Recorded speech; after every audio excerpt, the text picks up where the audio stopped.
Sorry, I had to throw away all of Leticia's stuff. They were getting in the way of my happiness with Joseph. He even helped me do it, didn't you, Joseph? Coming back from a week-long business trip, I found that my sister and my husband had thrown away all my belongings. Seeing my sister and husband being physically affectionate like lovers disgusted me beyond words. So let's get a divorce. I received the divorce papers from my husband and asked my sister, "Are you sure about this, sis?" This all started a few months ago. My name is Leticia. I've been living with Joseph for a year now. Joseph and I met at a party and got married.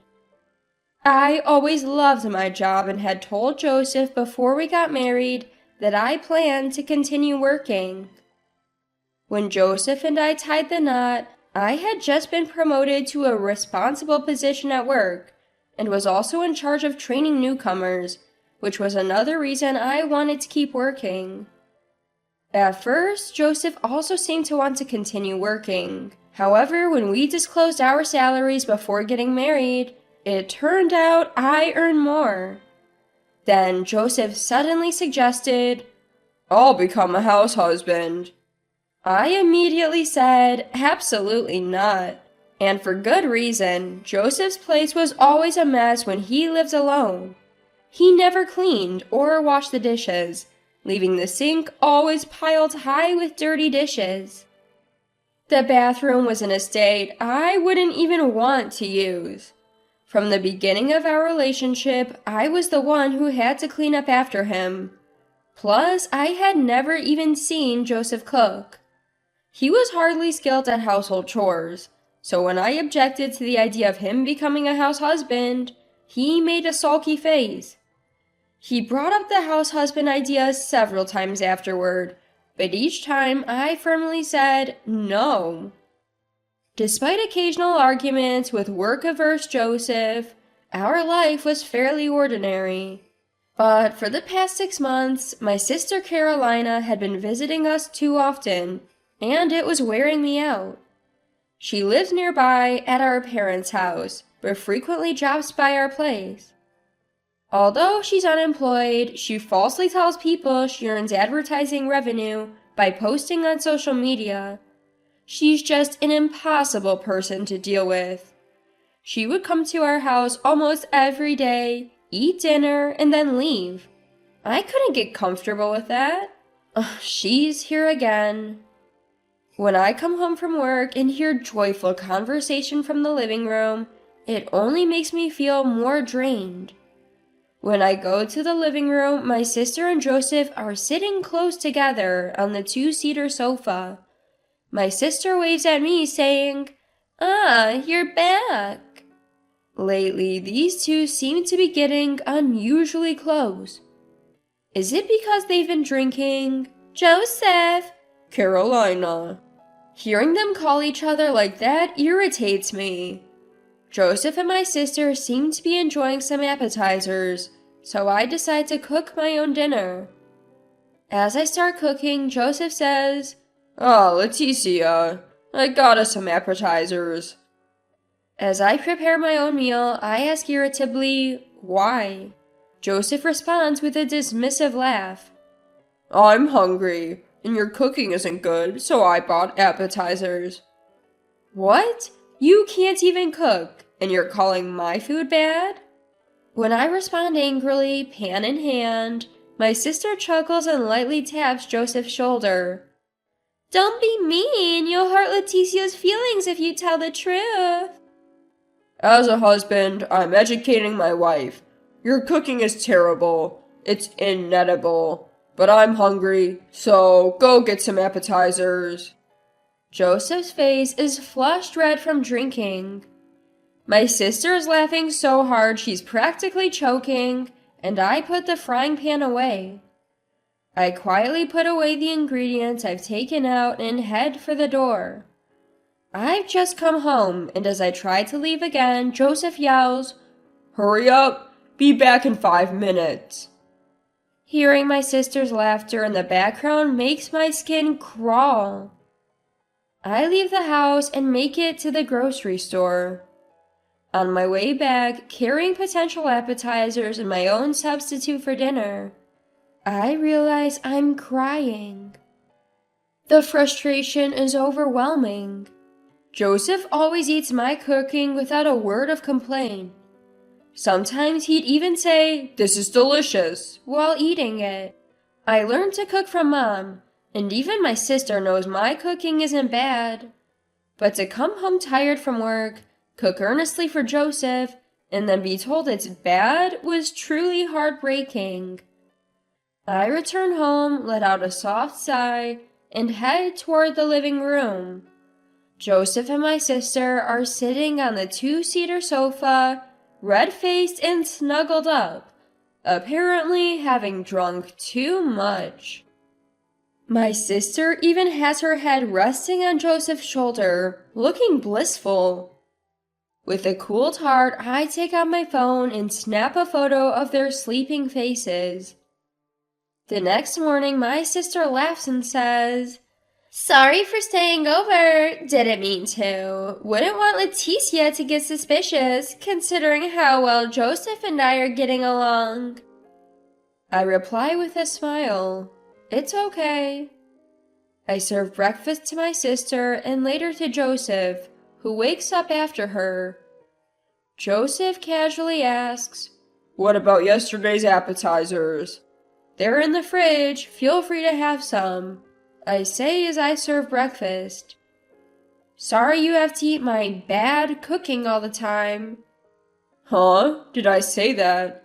"You sure did, Joseph. Leticia looked really upset." "Well, forgive me. I was drunk." "It's fine. Whatever." I speak flatly and say I'm off to work now, and leave the two behind as I exit the house. Once I step out of the front door, I stop the recording on my mobile phone. I've decided to record all conversations between Joseph, my sister, and me from now on. I honestly don't want a divorce. I just want to kick my sister out and go back to my normal life with Joseph. But my suspicions about Joseph have grown so much that there's no turning back. Then I get assigned a week-long business trip. I'm going with a younger male colleague, traveling far away. It's his first business trip and he looks pretty nervous. I feel the responsibility to be strong, but I can't help but worry about what's going on at home. Will my sister make a move on Joseph while I'm gone? To ease my concerns, I decide to spend some saved up money. Once the week-long trip is safely over, my colleague and I take a moment to relax before reporting back to the office. When I got back home after picking up a certain item, I could sense my sister's presence again. I sighed, not feeling like going into the living room right away. Instead, I walked into my bedroom and was shocked. Everything of mine was gone. My favorite dresser that I bought when I lived alone, all the clothes in my walk-in closet, nothing was there. Going into the living room, I found Joseph and my sister sitting closely together on the love seat. "What's going on here?" I shouted. My sister chuckled and said, "Sorry, I threw all your stuff out. It was in the way of Joseph and me getting happily married. Joseph even helped me throw it out, right?" My sister playfully touched the tip of Joseph's nose, and he grinned lazily. Watching the two of them touch each other like lovers, I felt chills running down my arms. "That's why I'd like you to divorce me," Joseph said, casually handing me the divorce papers. Such an incredibly selfish pair. While I was at work, my sister had the nerve to let herself into my home. And my husband accepting her and going so far as to cheat with my own sister was beyond belief. Fuming with boiling anger, I decided to make them regret their choices. I stared at the pre-filled divorce papers and then looked at my sister. "Hey sis," I said, noticing her genuinely happy smile. "Are you sure about this? Marrying Joseph, is it really what you want?" "Huh? Of course! Joseph and I are in love. Sorry, Leticia, but your sister is just more attractive than you. I know it must be tough to have your husband stolen, but don't worry, I'll take good care of him." "Leticia, I'll make sure Carolina is happy, so feel free to go ahead with the divorce." I couldn't believe it. He had the gall to say that after promising to make me happy when we got married and then letting it come to this? As I finished filling out the divorce papers, barely holding back my laughter, Joseph declared he wanted the house as part of the asset division. So I graciously handed over the house and moved back into my parents' home until I could find a new place. My sister hadn't told my parents anything. When I explained the situation, they hugged me, tears in their eyes. "You don't have to think of her as your sister anymore." Her warmth had me breaking down in tears before I knew it. I heard from Joseph, who apparently submitted the divorce papers the same day. He even included a smiling photo of my sister and him, confirming my belief that I'm better off divorcing someone like him. A few days later, I visited the house I used to share with Joseph, accompanied by my lawyer. It was a day off, so both Joseph and my sister were home, which was convenient. When I suddenly showed up with my lawyer, they were shocked. But once I mentioned it was about money, they mistakenly thought they might get something in the asset division, so they let us in without hesitation. That's when I handed Joseph and my sister something I'd picked up on the way back from a business trip. Inside the brown envelope were photos of Joseph and my sister caught in the act of their affair.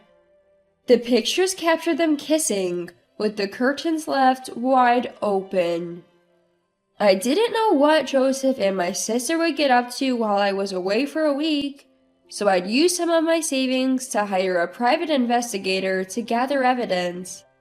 I even brought out my sister's diary that she left at our parents' house.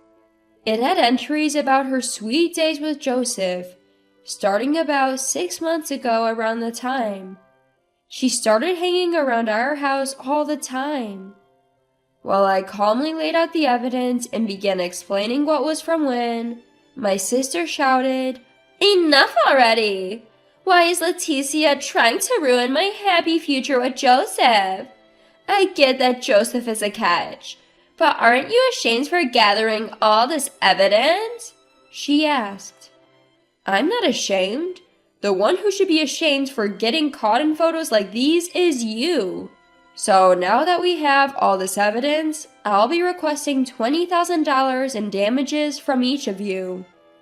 $20,000? That's absurd. My sister mumbled something upon hearing the amount, but Joseph stood his ground unfazed. Turns out my sister was still lying to Joseph, claiming she had a job earning ad revenue from social media posts while being unemployed. What was she planning on achieving by marrying him with such a lie? Though I was disgusted, when I announced I'd be taking the compensation, Joseph seemed to be relying on my sister's supposed income. "It should be no problem coming up with $40,000 between the two of us, right, Carolina?" he said. My sister gave a wry smile and nodded, "Yeah." From there, it was up to the lawyers.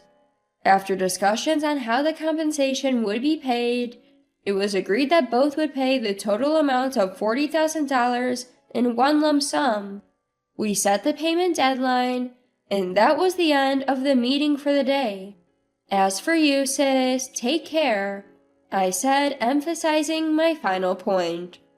All my sister could do was give another wry smile.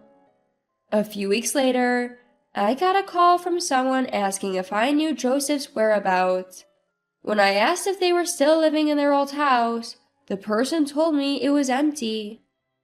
I had received the full compensation from Joseph and my sister right away, so I hadn't given much thought to what happened next.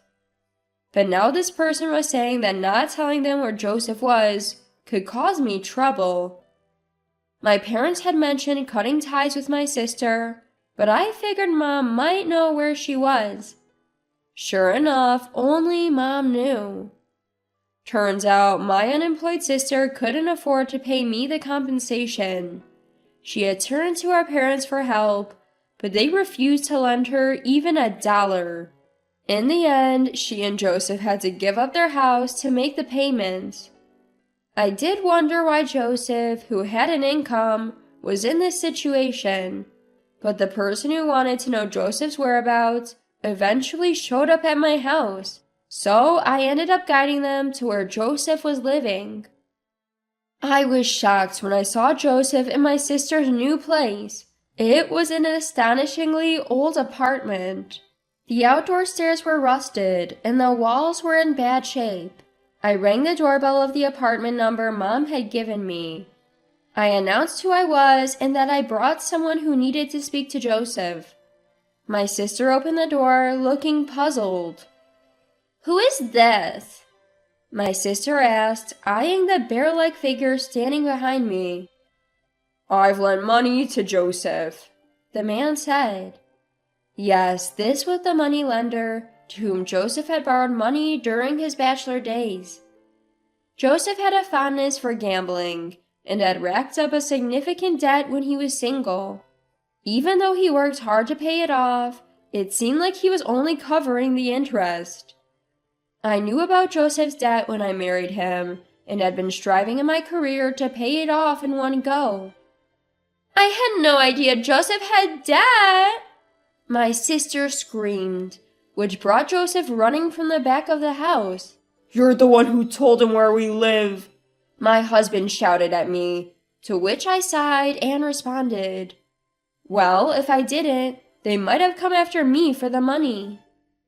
"Why didn't you tell me Joseph had debt, Leticia?" When Joseph and I were getting a divorce, I made sure to confirm that it was okay several times. At that, my sister burst into tears. "This is just terrible. I don't have money, I don't have a job, and Joseph has debt? This isn't how it's supposed to be." "Tears are fine, ma'am. Now, please pay the overdue amount." When the bear-like moneylender took a step forward, my sister let out a scream. Joseph apologized deeply, shouting, "I'm sorry. Actually, I quit my job. Before divorcing Leticia, I saw that Carolina was making money off from social media ads. So, I thought she was well off, and I decided to become a house husband. That's why I don't have money now." "What do you mean you quit your job?" My sister slammed her hand on Joseph's desperately apologizing head. Joseph was equally mad at my sister, shouting, "It's your fault for deceiving me." Listening to their fight, it became clear that Joseph had quit his job before their marriage, relying on my sister's money. My sister, too, had been hiding her jobless state from Joseph, who now felt deceived. But none of that mattered to the moneylender. "Shut up, both of you. Just pay whatever you can right now." Joseph rushed into the house and handed the moneylender whatever cash he could find. "Not much, but it'll have to do. I'll be back, so don't run away." The moneylender grumbled as he left. Just as I was about to leave, I heard my sister's pleading voice. "Hey, Leticia, you're listening, right? Dad and Mom have cut ties with me. I'm struggling even to afford daily meals. You get it, right? Can you please lend me some money?" Frustrated by my sister's audacity, I turned around and said, "Absolutely not. Enjoy your debt-filled life," and walked away, hearing her sobbing in the background. Later, I heard Joseph and my sister didn't get divorced. However, they were frequently begging our parents for money. Apparently, my parents were dismissing their request, but it was clear that both Joseph and my sister were really struggling financially. Despite hating work, they were now juggling multiple jobs, working day and night. As for me, I moved out and am thoroughly enjoying living alone. Worrying about whether your spouse is betraying you, wondering what my sister and her husband are up to. Living without those concerns is incredibly freeing. During this time, a junior coworker I traveled with for business confessed their feelings for me. They said they had become attracted to me while working together. Touched by the genuine feelings of my junior coworker, I decided to start dating them. They mentioned wanting a serious relationship leading to marriage, and we've agreed to introduce each other to our parents soon. This time around, I'm hoping for a happy marriage.